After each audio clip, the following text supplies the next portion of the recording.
Ever pondered over the intricacies of modal auxiliary verbs in English?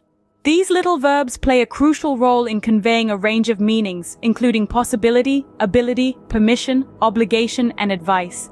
Today we'll delve into this fascinating topic and explore the three main modal auxiliary verbs: can, will, and must.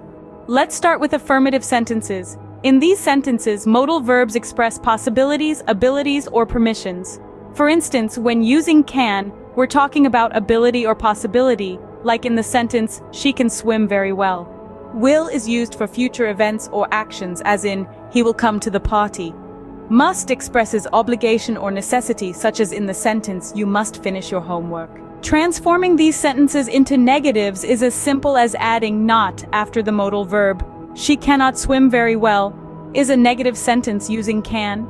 "He will not come to the party," or in its contracted form, "He won't come to the party," uses will. And you must not forget to call your parents, or you mustn't forget to call your parents employs must. Next, we have interrogative sentences. Here, the modal verbs usually precede the subject.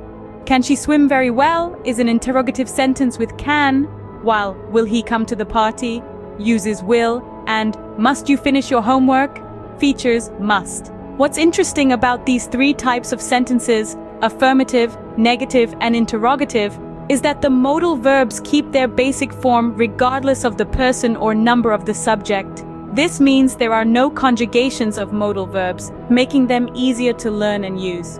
The word not is often added after the modal verb to form negatives regardless of which modal is used. And in interrogative sentences, the modal verb usually comes before the subject, but the question structure remains similar regardless of which modal is used. To really master these, try creating your own sentences using modal verbs in different contexts, such as possibility, ability, permission, and so on. Then, transform these sentences into negatives and interrogatives.